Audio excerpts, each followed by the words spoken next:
Hello प्यारे बच्चों, क्या हाल चाल आप सभी के डियर स्टूडेंट्स।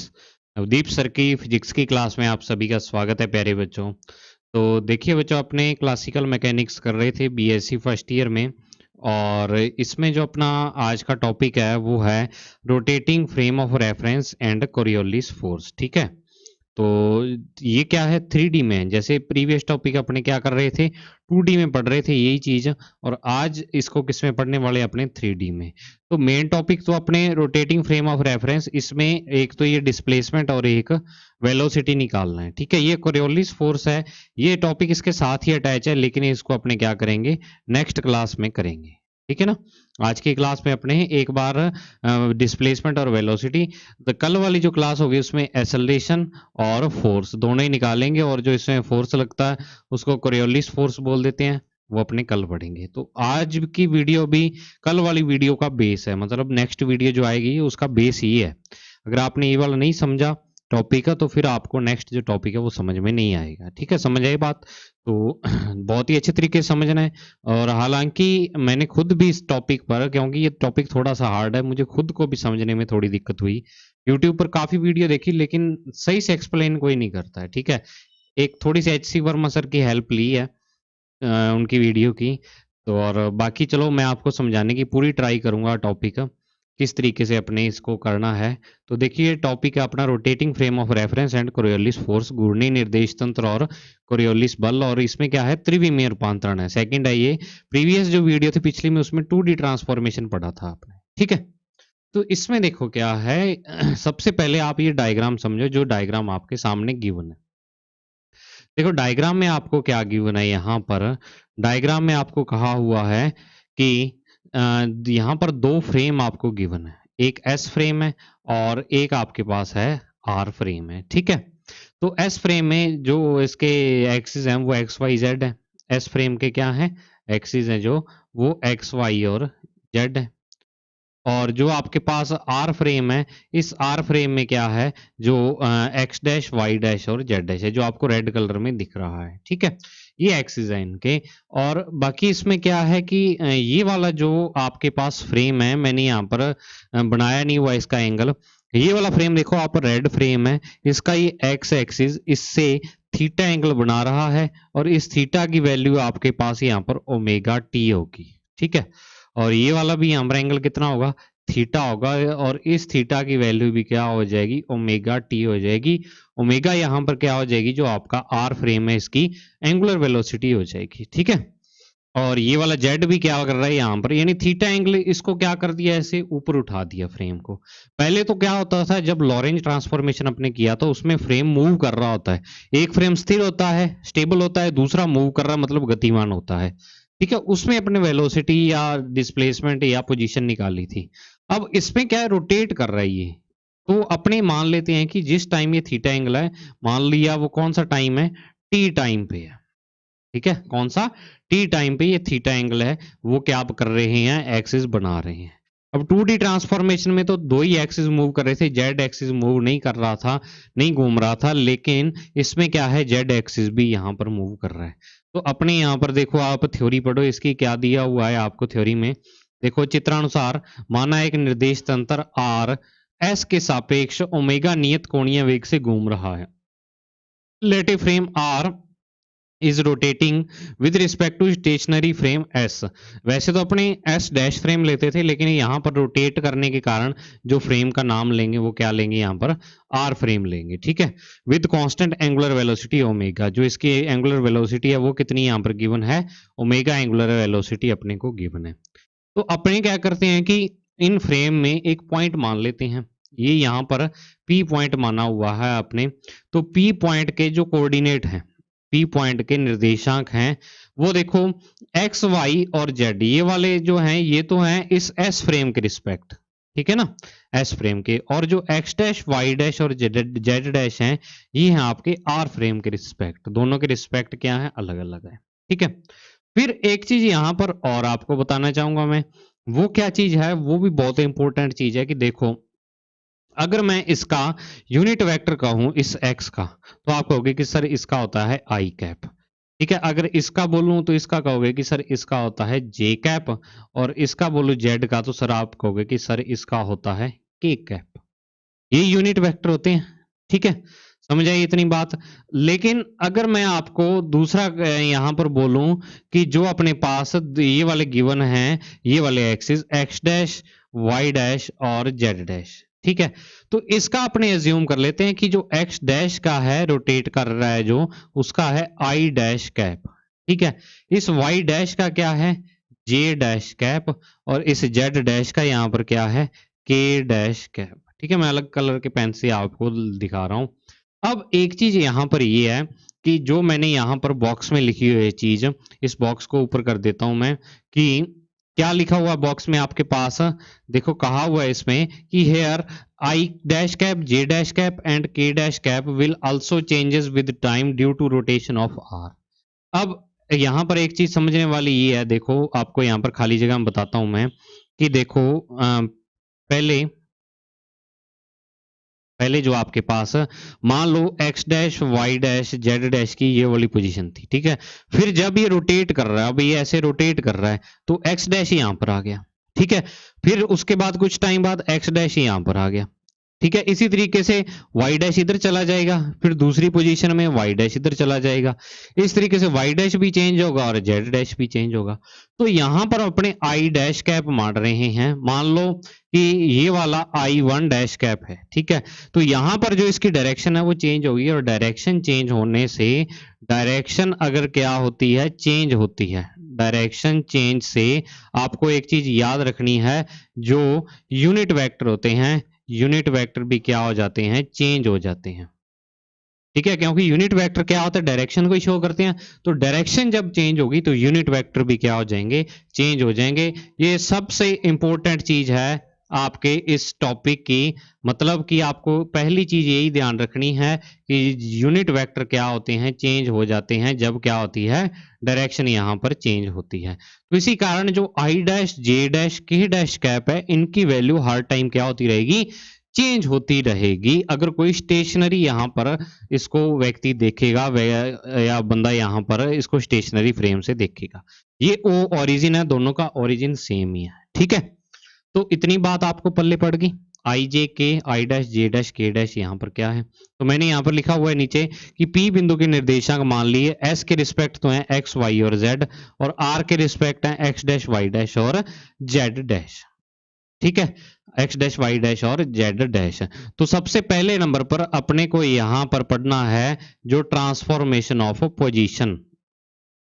ठीक है, पोजीशन का, वेलोसिटी का नहीं, मैंने गलत लिख दिया था, इसको सही कर लेना, स्थिति का रूपांतरण।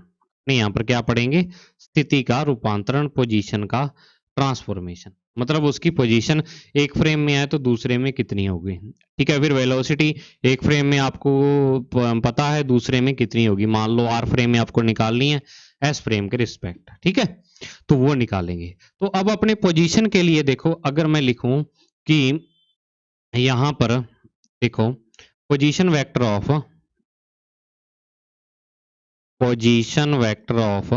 P of P with respect to, किसके रिस्पेक्ट, एस के रिस्पेक्ट, एस फ्रेम के रिस्पेक्ट, एस फ्रेम के रिस्पेक्ट, इस पी का पोजीशन वेक्टर क्या होगा, तो आप कहोगे कि सर ओ पी वेक्टर होगा, और इसकी जो वैल्यू हो जाएगी वो होगी x i cap plus Y j cap और प्लस में जेड के कैप। ये इसकी वैल्यू आ जाएगी। आप कहोगे कि सर ये इक्वेशन नंबर फर्स्ट आ गई यहाँ पर। ठीक है, बिल्कुल इसी तरीके से अगर मैं यहाँ पर लिखूं पोजीशन वेक्टर ऑफ स्थिति सदिश, पोजीशन वेक्टर मतलब स्थिति सदिश।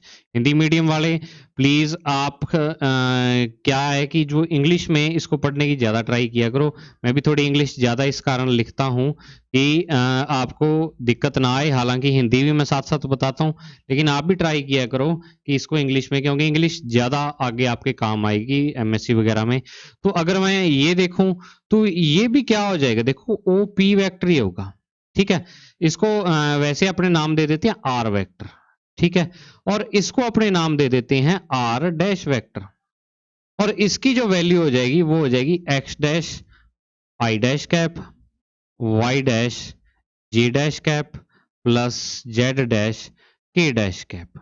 ठीक है, दूसरा जो फ्रेम है इसको मैं अगर मान लो पी पॉइंट, पॉइंट तो दोनों के लिए सेम ही है, देखो ये वाले क्योंकि ओरिजिन दोनों का एक है, ओरिजिन से ये आर वेक्टर और ये नीचे देखो आर डैश वेक्टर लिखा हुआ है यहाँ पर, तो आर वेक्टर और आर डैश दोनों के कोऑर्डिनेट अलग अलग हैं। ठीक है, कोऑर्डिनेट क्या है दोनों के, डिफरेंट डिफरेंट है, और दोनों के यूनिट वेक्टर मतलब जो इकाई सदिश है वो भी क्या है, दोनों के अलग अलग है। तो इस कारण यहाँ पर दोनों के पोजीशन वेक्टर भी अलग अलग। लेकिन आप एक चीज तो यहाँ पर डायरेक्टली आपको पता लग रही है कि जो ओ से लेके पी तक है, चाहे वो आर वेक्टर है चाहे आर डैश वेक्टर है, लेंथ ये सेम होगी ना, ओ से लेके पी तक की लेंथ।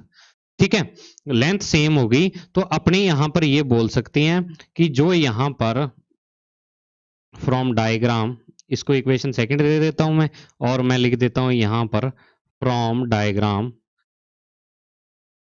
डायग्राम से अपने कह सकते हैं कि जो यहां पर आर वेक्टर है और आर डैश वेक्टर है, ठीक है, आर वेक्टर और आर डैश वेक्टर दोनों ही बिल्कुल सेम ही है, क्योंकि सेम लाइन को प्रेजेंट कर रही हैं दोनों ही, और दोनों का ओरिजिन भी यहां पर क्या है, सेम है। तो अगर मैं यहां पर फ्रॉम इक्वेशन टू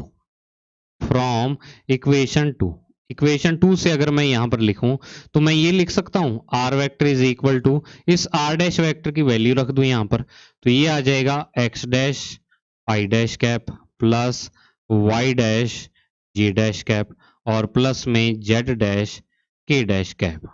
ठीक है, और ये इक्वेशन नंबर आ गई थर्ड, और यही आपके पास बच्चों क्या है, जो यहाँ इसमें क्या है, रिलेशन है,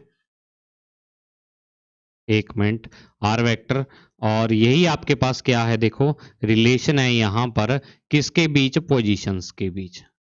ठीक है, ये वाला रिलेशन है, और एक चीज मैं यहां पर लिख देता हूं कि ये मोस्ट इंपॉर्टेंट है, क्योंकि ये आगे आपके डेरिवेशन में काम आएगा। तो पहली बात आपको पता लगी कि दोनों की पोजीशन सेम ही है, क्योंकि पॉइंट वहीं की वहीं पड़ा हुआ है, बस फ्रेम क्या है, एक रोटेट कर रहा है और एक क्या है कि रुका हुआ है अपनी पोजीशन पर। तो अपनी ये लिख सकते हैं दोनों का पोजीशन वेक्टर कि आर वेक्टर और आर डैश वेक्टर ये क्या है, सेम है, वैसे इसकी डायरेक्शन क्या है, थोड़ी अलग होगी, क्योंकि दोनों फ्रेम का रोटेशन के कारण क्या होगी, डायरेक्शन क्या है, थोड़ी सी डिफरेंट होगी, लेकिन वैसे सेम ही है। ठीक है, अब दूसरे नंबर पर आ जाता है ट्रांसफॉर्मेशन ऑफ वेलोसिटी। क्या आएगा, ट्रांसफॉर्मेशन ऑफ वेलोसिटी।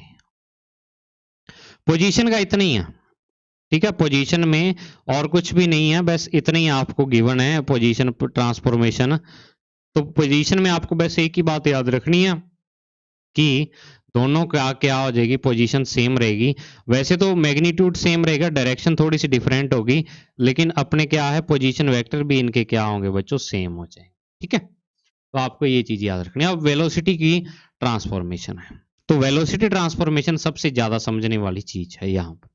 ठीक है ना, बहुत ही अच्छे तरीके से समझ लेना, अब अपने माइंड को बिल्कुल रिलैक्स कर लो, और मैं यहाँ पर रफ भी कर देता हूँ जो चीजें रफ करने वाली हैं, ताकि ज्यादा कुछ यहाँ पर आपके ऐसे ना हो भी समझ में ही ना आए। अब अपने को क्या निकालना है, यहाँ पर वेलोसिटी निकालनी है। क्या निकालना है, वेलोसिटी। तो वेलोसिटी निकालनी है, तो पी जो पॉइंट है, मतलब पी पर कोई पार्टिकल रखा हुआ है, कोई भी वस्तु रखी हो सकती है पार्टिकल, तो वो पी पर क्या है कि मान लो अगर तो स्टेबल है तो उसकी वेलोसिटी होगी नहीं, अगर पी पर रुकी हुई है तो उसकी वेलोसिटी नहीं होगी, तो मूव करनी चाहिए वो, मतलब गति करनी चाहिए पी पर। मान लो पी पर क्या है, कोई कार जा रही है, तो वो क्या कर रही है, मूव कर रही है, तभी उसकी वेलोसिटी निकालेंगे। तो पी पर जब कोई ऑब्जेक्ट मूव करेगा, ठीक है, मूव करेगा, तो तब क्या होगा, पी पर अपने को मूव करेगा, तो एक्स वाई और जेड और x dash Y dash z इनकी पोजीशंस क्या हो जाएंगी, चेंज होंगी। ठीक है, और इधर आप देखो फ्रेम भी ये रोटेट कर रहा है, ये वाला फ्रेम जो क्या है, x dash Y dash Z dash, ये भी रोटेट कर रहा है, तो इसका मतलब i dash J dash k dash भी यहां पर क्या हो जाएंगे, आपके पास चेंज हो जाएंगे। मतलब कि जब पोजीशन क्या करे, पार्टिकल क्या करेगा, मूव करेगा, तो उसके लिए जो x dash Y dash Z dash ये वैल्यू भी चेंज होती जाएंगी, और जो रोटेट कर रहा है फ्रेम उसके कारण आई डैश जे डैश के डैश इनकी वैल्यू भी क्या होंगी, चेंज होंगी।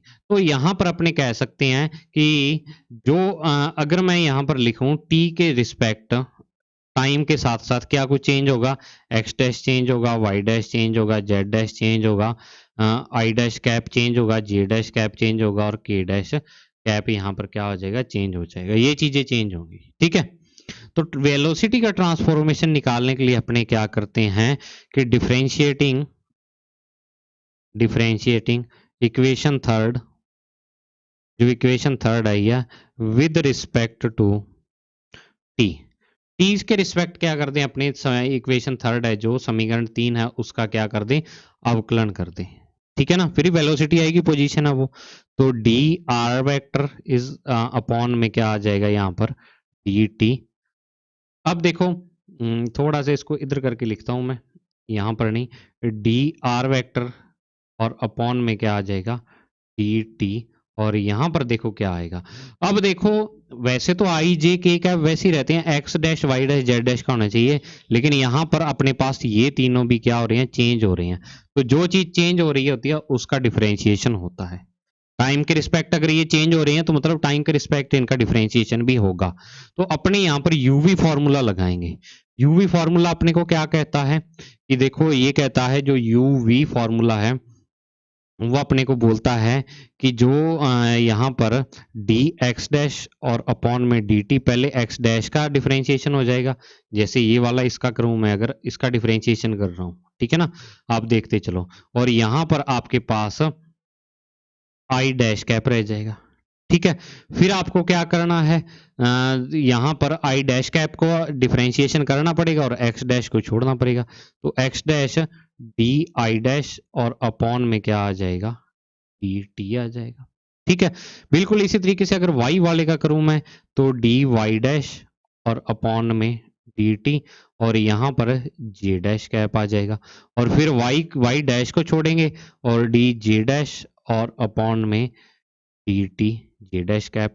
कैप को प्राइम भी बोल देते हैं कि D x dash upon D T या D X prime upon D T. ये जो डैश है ना, डैश को प्राइम भी बोल देते हैं। आपको कई टीचर्स ऐसे हो सकता है प्राइम बोलते सुने, तो डैश को अपने प्राइम भी बोल देते हैं, ठीक है। फिर अपने जेड वाले का करेंगे, तो जेड वाले का क्या हो जाएगा, डी जेड डैश और अपॉन में डी टी, और साथ में क्या आ जाएगा, के डैश कैप। फिर आपके पास जेड डैश को छोड़ेंगे और डी के डैश और अपॉन में क्या आ जाएगा, डी टी यहाँ पर आ जाएगा। समझ आई इतनी बात। मैं इसको थोड़ा सा ऊपर कर देता हूँ अगर आपको नहीं दिख रहा है तो ये आपको दिख रहा है सही। तो ये इक्वेशन आ जाएगी। अब इसको सेट करते हैं अपने, इस इक्वेशन को सेट कैसे करेंगे, देखो ये वाला D x dash D Y dash जी डैश जेड डैश, इनको एक साइड लिख लेते हैं, और इनको ये वाला और ये वाला इनको अपने अलग लिख लेते हैं। तो देखो ये इक्वेशन जो बनेगी यहाँ पर,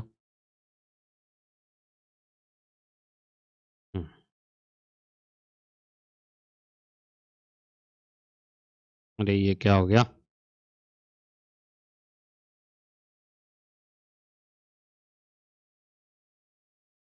तो देखो, तो डी आर वेक्टर और अपॉन में क्या आ जाएगा, डी टी आ जाएगा, ठीक है। और इज इक्वल टू में क्या बचेगा आपके पास, देखो i dash d x dash upon D t, ठीक है। फिर आ जाएगा जे डैश कैप और d Y dash upon D t, और फिर आ जाएगा के डैश कैप और D Z dash upon D t, और प्लस में यहाँ पर क्या आ जाएगा आपके पास, अब अपने एक्स डैश को छोड़ देंगे, ठीक है। तो d i dash cap upon D t और साथ में एक्स डैश को चाहे यहाँ लिखो, पहले लिखो चाहे बाद में लिखो, वो कोई बात नहीं, चाहे आप इसको x dash D i dash upon D T भी लिख सकते हो, उसमें कोई दिक्कत नहीं है, ठीक है ना। फिर डी वाई डैश और अपॉन में डी टी, और साथ में क्या आ जाएगा, वाई डैश आ जाएगा, सॉरी डी जे डैश आएगा, यहाँ पर डी क्या आएगा, जे डैश आ जाएगा। तो यहाँ पर लिख देते अपने डी जे डैश कैप, ठीक है। और प्लस में क्या आ जाएगा, डी के डैश कैप और अपॉन में डी टी, और साथ में क्या आ जाएगा, जेड डैश यहाँ पर आ जाएगा।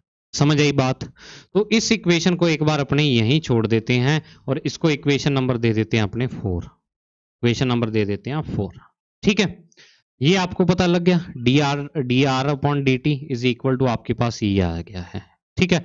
अब देखो अगर मैं प्रीवियस डायग्राम पर चलूं तो प्रीवियस डायग्राम में जो एस फ्रेम में जो यहाँ पर पोजीशन वेक्टर था, एस फ्रेम में पोजीशन वेक्टर था, तो इसका अगर मैं डिफरेंशिएशन करूं तो ये एस फ्रेम में वेलोसिटी आ जाएगी, और इसका अगर डिफरेंशिएशन करूं तो ये किस में आ जाएगी, आर फ्रेम में वेलोसिटी आ जाएगी। ठीक है ना। अब आप कहोगे कि सर फिर आपने डिफरेंशिएशन तो ये वाला ही किया हुआ है d R upon D T का, लेकिन ये दोनों फ्रेम क्या, देखो यहाँ पर तो पहले फ्रेम वाला लिया हुआ और यहाँ पर दूसरे, पहले और दूसरे फ्रेम की पोजीशन में ये रिलेशन था, यानी एक के रिस्पेक्ट दूसरे का लिया हुआ है। ठीक है ना। तो अब आप देखो कि अगर मैं इक्वेशन नंबर फर्स्ट का डिफरेंशिएशन करूंगा, तो इक्वेशन फर्स्ट का डिफरेंशिएशन करने पर आप देखो कि जो एस फ्रेम है, एस फ्रेम में जो आई कैप, जे कैप और के कैप है, आई कैप, जे कैप, के कैप, ये क्या है, कांस्टेंट है, तो इनका डिफरेंशिएशन नहीं होगा, तो ओनली एक्स, वाई और जेड का डिफरेंशिएशन होगा। ठीक है ना। और बिल्कुल इसी तरीके से अगर मैं इस पी आर फ्रेम की बात करता हूं, तो आर फ्रेम में भी एक्स डैश, वाई डैश और जेड डैश का डिफरेंशिएशन होगा, आई डैश, जे डैश, के डैश का डिफरेंशिएशन नहीं होगा।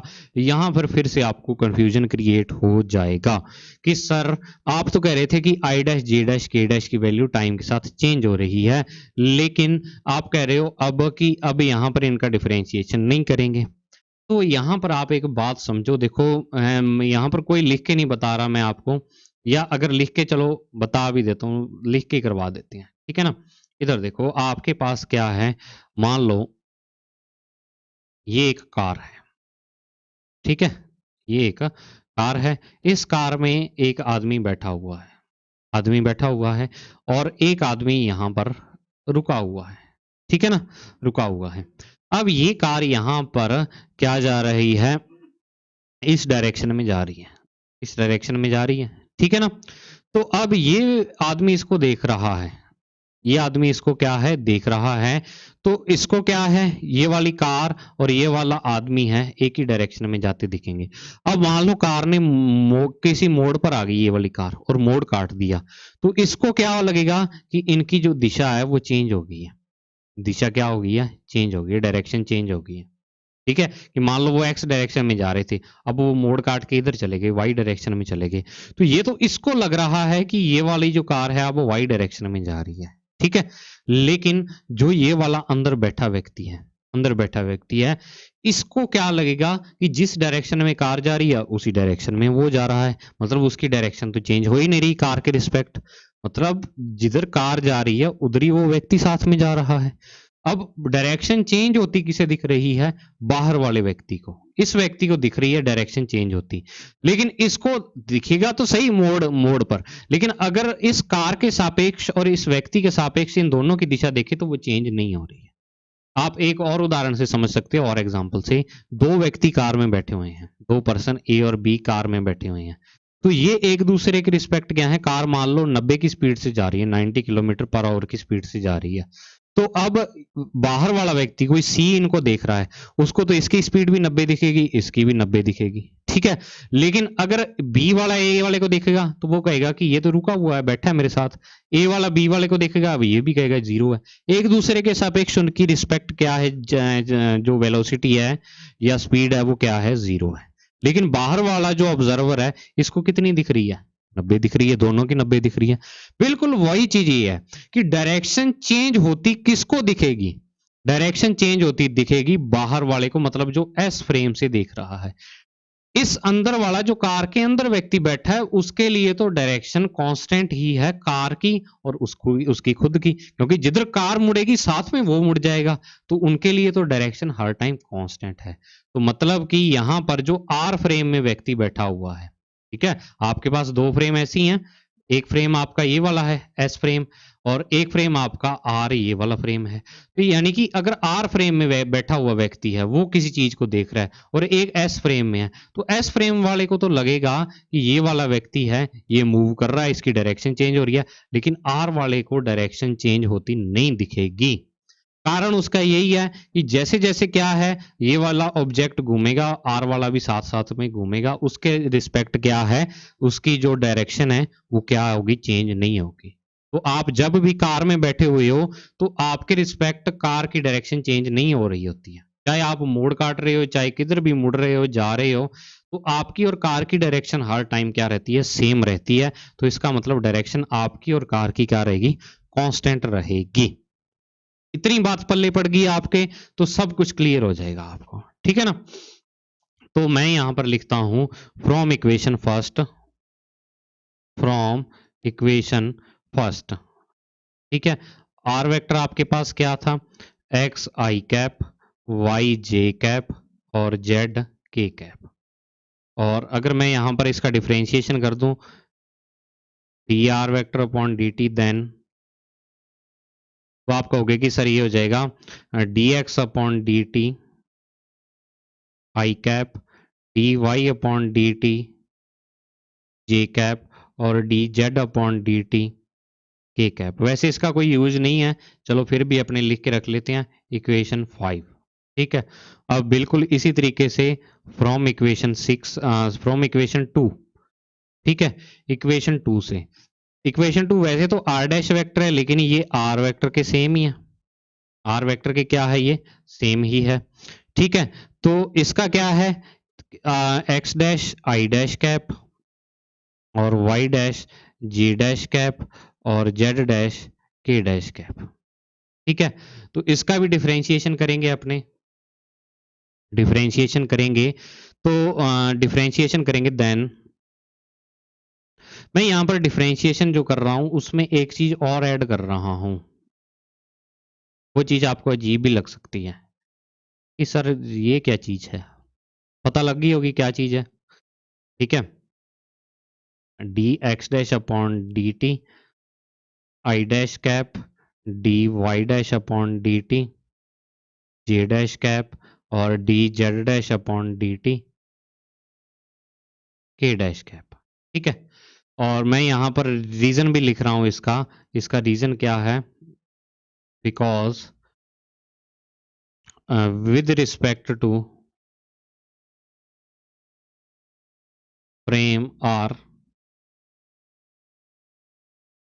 I dash cap, J dash cap, K dash cap are constant। तो चेंज किसके रिस्पेक्ट हो रहे हैं, वो अगर एस फ्रेम में बैठा हुआ कोई पर्सन देख रहा है, ऑब्जर्वर देख रहा है, तब ये चेंज हो रहे हैं। अपने फ्रेम के रिस्पेक्ट ये क्या है, कांस्टेंट है, तो तभी इनका डिफरेंशिएशन ये अपने यहाँ पर नहीं किया हुआ है, ठीक है ना। इक्वेशन 6 है ये। अब एक चीज यहाँ पर आपके सामने है कि सर आपने ये डी डैश कैसे लगा दिया, ठीक है। डी डैश अपने ओनली एक सिंबल लगाया है, इसका अर्थ ये नहीं है कि डिफरेंशिएशन ही चेंज हो गया है, डिफरेंशिएशन चेंज नहीं हुआ है। जैसा work D by D T करता है वैसा ही वर्क डी डैश बटा डी टी करेगा, बस डैश अपने एक सिंबल लगाया है और वो सिंबल अपने को ये बताएगा कि जो यहाँ पर डिफरेंशिएशन किया है वो जो अपने रोटेटिंग फ्रेम लिया हुआ है जिसमें अपने कोऑर्डिनेट यानी निर्देशांक x dash Y dash Z dash लिए हुए हैं उसका डिफरेंशिएशन किया है। ऊपर वाला आपने किसका किया है, पहले फ्रेम के रिस्पेक्ट, दूसरा डिफरेंशिएशन आपने किया है दूसरे फ्रेम के रिस्पेक्ट। तो डी डैश यहां पर एक सिंबल है, ना कि कोई अलग तरीके का डिफरेंशिएशन या अवकलन है, ठीक है ना। तो डी डैश को एक सिंबल के तरीके से देखना है, आपको कंफ्यूज नहीं होना कि सर ये डी डैश लिख दिया तो अब हम क्या करें, सर ये तो क्या हो गया, तो ऐसा कुछ नहीं है, आपको घबराना नहीं है। तो अब इक्वेशन 6 से एक वैल्यू है जो निकल रही है वो मैं रख सकता हूं क्या इक्वेशन 4 में, देखो इक्वेशन 6 से D x dash upon D T I dash cap, D x dash upon D T I dash cap J dash, यानी ये जो स्टार्टिंग वाली 3 टर्म है इसकी जगह पे मैं क्या रख सकता हूँ, d dash R vector upon D t. तो फ्रॉम इक्वेशन 6 टू 4, 6 टू 4 का मतलब कि 6 से वैल्यू अपने किस में पुट कर रहे हैं, 4 में पुट कर रहे हैं। तो 6 से वैल्यू 4 में पुट करोगे तो आपके पास क्या आ जाएगा, डी आर वेक्टर और अपॉन में डी टी, ये तो है ही, और यहां पर आ जाएगा डी डैश आर वेक्टर और अपॉन में क्या आ जाएगा, डी टी आ जाएगा, और प्लस में आपके पास क्या आ जाएगा, D i dash cap upon D t, और साथ में क्या आ जाएगा, एक्स डैश आ जाएगा, D J dash cap upon में डी टी, और साथ में क्या आ जाएगा, वाई डैश आ जाएगा, और डी के डैश कैप और अपॉन में डी टी, और साथ में क्या आ जाएगा यहाँ पर जेड डैश आ जाएगा, ठीक है। तो आधी प्रॉब्लम तो सॉल्व हुई, 6 से 4 टर्म आ गई। अब 4 से भी अपने को 2 पर आना है, ठीक है ना। तो अब अपने क्या करते हैं, यहां पर एक वैल्यू फाइंड करते हैं। आप लिखोगे नाउ बाय फाइंडिंग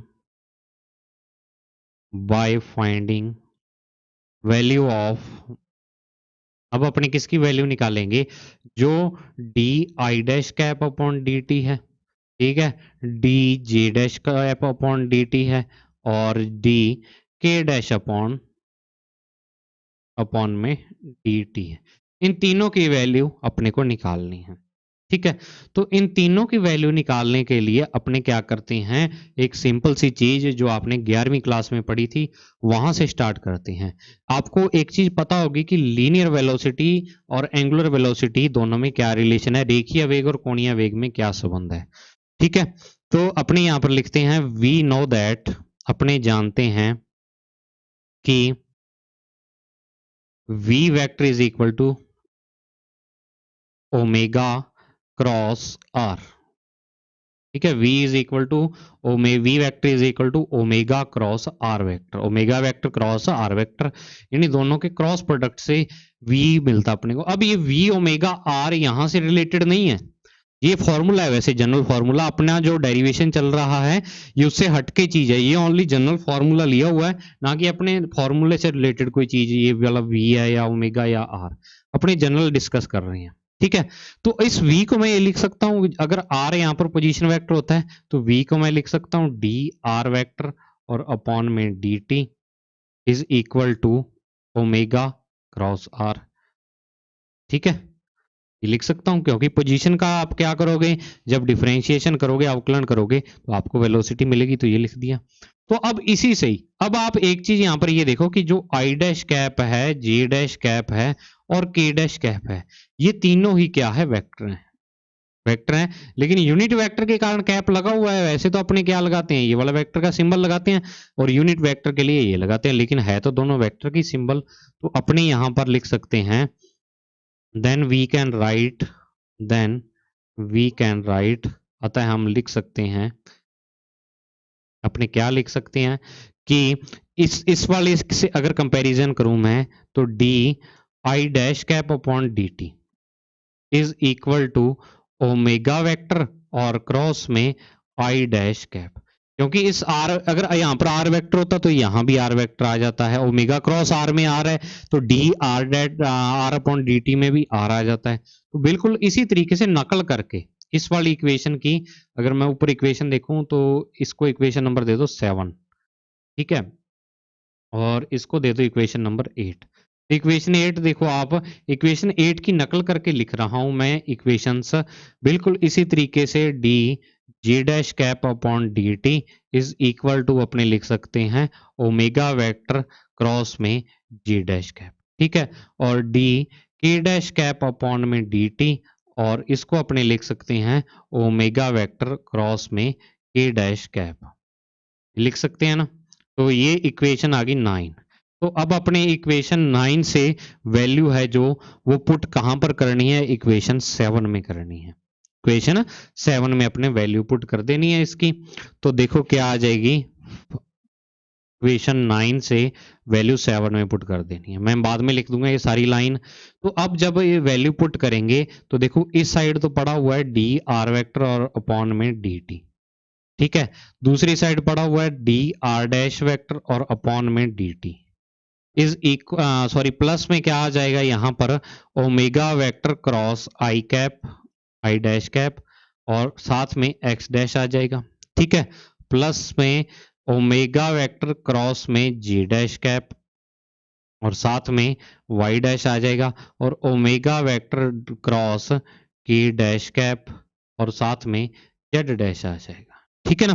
तो अब इस इक्वेशन को अपने इस तरीके से लिख सकते हैं, डी आर डैश नहीं है यहाँ पर, यहाँ देखो आपके पास क्या है, d R upon D T is equal to d R dash vector upon D t और प्लस में क्या आ जाएगा ओमेगा, ठीक है, ओमेगा क्रॉस, तो ओमेगा अपने यहां पर इसको ऐसे लिख रहा हूं मैं, ओमेगा वेक्टर और क्रॉस में ओमेगा कॉमन ले लिया और यहां पर I dash X dash plus J dash cap Y dash plus K dash cap और जेड डैश। ठीक है, अब आप कहोगे कि सर क्रॉस प्रोडक्ट में आपने कॉमन कैसे ले लिया? तो बच्चों कॉमन इस कारण लिया हुआ है कि अगर आप ओमेगा वेक्टर की डायरेक्शन निकालो तो ओमेगा वेक्टर की डायरेक्शन क्या आती है, v क्रॉस r आती है, इस तरीके से v क्रॉस r। तो वो क्या आएगी, परपेंडिकुलर टू द प्लेन आएगी, जो अपना डायग्राम है। तो यहां पर आई डैश के साथ, जे डैश के साथ और के डैश के साथ वो 90 डिग्री का एंगल बनेगा। तो अगर इनको खोलूंगा मैं यहां पर तो ये ओमेगा इंटू में एक्स ही बनेगा। ठीक है, तो डायरेक्ट इंटू को मैं क्या किया, क्रॉस वाले को बाहर लिख लिया। तो ये वेक्टर की वैसे एक प्रॉपर्टी भी होती है, अगर आपको वेक्टर वाली बुक पढ़ोगे मैथमेटिक्स में तो आपको वेक्टर की प्रॉपर्टी भी इस तरीके से अपने क्रॉस प्रोडक्ट में भी कॉमन ले सकते हैं। वैसे उनका क्रम चेंज नहीं होना चाहिए, मतलब ऑर्डर चेंज नहीं होना चाहिए, मतलब ऐसे नहीं भी आप आई कैप को पहले लिख दो, ओमेगा क्रॉस आई है तो ओमेगा क्रॉस आई बनना चाहिए, ओमेगा क्रॉस जे और ओमेगा क्रॉस के ही बनना चाहिए यहां पर। समझ आई बात इतनी? ठीक है, अब इसको थोड़ा सा ऊपर कर देता हूं मैं पेज को। तो अब अगर मैं यहां पर देखूं, ये वाली जो ब्रैकेट में चीज है I dash cap X dash J dash cap Y dash और K dash cap Z dash, तो ये अगर प्रीवियस पेज पर अपने चलें तो प्रीवियस पेज पर यहां पर अगर इक्वेशन कौन सी है, ये वाली थर्ड, तो इक्वेशन थर्ड से अपने वैल्यू देखे तो इसकी क्या वैल्यू बन रही है, आर वेक्टर बन रही है। अब आप में से सोच रहे होंगे कि सर आर डैश वेक्टर भी तो यही है, जब आर वेक्टर ही है तो आर डैश भी तो यही है, तो आप आर वेक्टर क्यों ले रहे हो? क्योंकि अपने पास पहले जितनी भी वैल्यूज आई हैं बच्चों, वो सारी किस में आई हैं, आर वेक्टर की फॉर्म में ही लिखी हुई हैं अपने। वैसे लिख तो यहाँ पर भी अपने सॉरी डी आर वेक्टर है, इसको गलत लिख दिया एक चीज, ये चीज गलत लिख दी यहाँ पर, डी डैश आर वेक्टर था ये वाला, ठीक है ना, डी डैश आर वेक्टर था, डी डैश आर वेक्टर यहाँ पर चला, लेकिन यहाँ पर उल्टा लिख दिया। देखो इसको सही करो, ये डैश यहाँ पर हटा के और इसको क्या करो, डी डैश। ठीक है, तो डी डैश ये भी आर वेक्टर है यहाँ पर भी, और यहाँ भी इसको क्या लिखेंगे, आर वेक्टर लिखेंगे। तो डी आर वेक्टर और अपॉन में क्या आ जाएगा, D T is equal to D dash R vector और अपॉन में क्या आ जाएगा, डी टी आ जाएगा, और प्लस में ओमेगा वेक्टर और क्रॉस में क्या आ जाएगा, आर वेक्टर यहां पर आ जाएगा। ठीक है, ये आ जाएगा। अब D R upon D T को अपने वी वेक्टर लिख सकते हैं, और D dash R vector R upon D T को अपने क्या लिख सकते हैं, यहां पर वी डैश वेक्टर लिख सकते हैं। अब देखो आप यहाँ पर अगर मान लो मैं इस यहाँ पर डैश ना लगाता तो अपने को क्या पता लगता भी इनमें से कौन सा वी वेक्टर है कौन सा वी डैश वेक्टर है। वी वेक्टर तो velocity of particle in first frame या एस फ्रेम, और डी डैश अपने को बता रहा है कि velocity of particle in are frame या सेकंड जो फ्रेम है अपना उसमें है। ठीक है, तो अपने अगर मैं नेक्स्ट पेज पर चलूं तो अपने यहां पर लिख सकते हैं बच्चों, देखो तो अपने यहां पर लिख सकते हैं, देन क्या आ जाएगा आपके पास, V vector is equal to V dash vector और प्लस में क्या आ जाएगा, ओमेगा क्रॉस आर वेक्टर। ठीक है, और अगर मैं यहां से वी डैश की वैल्यू निकालूं तो V dash vector is equal to we vector और प्लस माइनस में ये ओमेगा क्रॉस आर माइनस में आ जाएगा, तो ओमेगा क्रॉस आर वेक्टर, और यही आपके पास बच्चों क्या है, वेलोसिटी आ गई है। वेलोसिटी में रिलेशन आ गया है दोनों फ्रेम की, एक फ्रेम में ये वाली वेलोसिटी है फर्स्ट फ्रेम में, ठीक है, ये वाली जो वेलोसिटी है ये आपकी फर्स्ट यानी एस फ्रेम में वेलोसिटी है, ये वाली वेलोसिटी आपकी आर फ्रेम में है, और ये वेलोसिटी किसके कारण है, आर फ्रेम के रोटेशन के कारण अलग से आ रही है वेलोसिटी। ठीक है, बिल्कुल ऐसा ही रिलेशन आप पहले पढ़ते थे, अगर आपने लॉरेंज ट्रांसफॉर्मेशन पढ़ा हो तो लॉरेंज ट्रांसफॉर्मेशन में अपने पढ़ते थे U dash vector is equal to U vector minus V vector, और वी वेक्टर होता था एस डैश का एस के रिस्पेक्ट वेलोसिटी। ठीक है, यानी वो मूव कर रहा है तो वेलोसिटी, यू वेक्टर होती थी कि फर्स्ट फ्रेम में वेलोसिटी, और ये होती थी एस फ्रेम में, और ये होती थी एस डैश फ्रेम में। ठीक है, तो बिल्कुल इसी तरीके से, सॉरी ये वाली वेलोसिटी है आर फ्रेम में और ये वाली है एस फ्रेम में, वही है आर की एस डैश की जगह अब आर आ गया, ये वाला एस आ गया, और ये रोटेशन के कारण आ रही है, तो यहां पर किसके कारण थी, ट्रांसलेशन यानी कि इसकी रेखीय गति के कारण थी। तो फॉर्मूला वही आ रहा है आपके पास, बस नए रूप में ये वाला फॉर्मूला आ रहा है। ठीक है ना, नए वाले यानी नए तरीके से ये वो वाला फॉर्मूला आपके सामने है। तो इस तरीके से आप वेलोसिटी निकाल सकते हो। और सभी कॉम्पिटिटिव एग्जाम है, चाहे आपका बीएससी का है, तो उसके लिए ये क्या है फॉर्मूला मोस्ट इंपॉर्टेंट है। यहाँ से क्वेश्चन आने का पूरा चांस रहता है। तो इसमें सबसे ज़्यादा कन्फ्यूजन जो रहती है, और मुझे भी जो कन्फ्यूजन रही है, मतलब जब मैंने टॉपिक को समझा, तो सबसे एक तो आर और आर डैश वाली सबसे ज़्यादा कि कहाँ आर यूज करना। तो आप एक चीज याद रख लो, यहाँ पर मैं आपको वैसे बता देता हूँ कि आर डैश कहीं पर भी नहीं रखना, आपको आर ही रखना है जहां पर रखना है। ठीक है ना, तो आर डैश को हटा के वहां पर आर ही लगाना है। दूसरी चीज, बच्चे जो सबसे ज्यादा कंफ्यूज होते हैं कि सर यहाँ पर जो आपने लिखा हुआ है ये वाला इक्वेशन 6 है, जो यहाँ पर आपके सामने ये इक्वेशन 6 है ना, इक्वेशन 6 में सर आपने डिफरेंशिएशन किया, तो आई डैश जे डैश के डैश का डिफरेंशिएशन क्यों नहीं किया। तो वो क्वेश्चन आपका, उसका आंसर मैंने दे दिया गाड़ी वाला एग्जांपल देके, कि गाड़ी और गाड़ी के अंदर बैठा हुआ व्यक्ति, गाड़ी क्या है, एक फ्रेम है, उस फ्रेम में बैठा हुआ व्यक्ति अगर किसी इंसिडेंट को देखता है तो दोनों को सेम ही दिखती है। जैसे गाड़ी गाड़ी के लिए है, वैसे ही दूसरे व्यक्ति के लिए, दूसरे पर्सन के लिए है। ठीक है ना, तो इस कारण अपने को क्या है कि इस तरीके से अपने ये वाला निकाल सकते हैं formula, v dash is equal to we vector minus omega cross R vector. ठीक है, तो अब नेक्स्ट जो टॉपिक आएगा अपना, नेक्स्ट टॉपिक में अपने एक तो इसका क्या करना है, एक्सेलरेशन करना है, और एक इसका क्या करना है, अपने फोर्स निकालना है। ठीक है ना, एक क्या करेंगे इसमें अपने फोर्स निकालेंगे बच्चों, फोर्स की वैल्यू जो कि कोरियोलिस फोर्स बनता है, वो क्या होता है, कैसे निकलता है, वो सारे अपने डिस्कस नेक्स्ट वीडियो में करेंगे। तो उम्मीद है कि आपको ये वाली वीडियो पसंद आई होगी, और अगर आई है पसंद तो प्लीज़ वीडियो को लाइक ज़रूर करना, कमेंट करके ज़रूर बताना आपको वीडियो कैसी लगी। और पीडीएफ नोट्स आपको यहाँ जो टेलीग्राम चैनल का यहाँ मैंने लिंक दे रखा है, टेलीग्राम ऐप होती है इस तरीके से, ऐसे उसमें ट्राइंगल सा बना हुआ होता है ब्लू कलर में, और वहां पर जाके आपको सर्च मारना है आरबीएससी फिजिक्स नोट्स, जैसे आपकी व्हाट्सएप होती है ना वैसी ऐप है। तो और इसको क्या कर लेना है, ज्वाइन कर लेना है ग्रुप को। ठीक है, और अपने ज़्यादा से ज़्यादा फ्रेंड्स के साथ चैनल को शेयर करना है। तो आज की वीडियो में बच्चों इतना ही, मिलते हैं नेक्स्ट वीडियो में, तब तक के लिए thank you, have a nice day प्यारे बच्चों।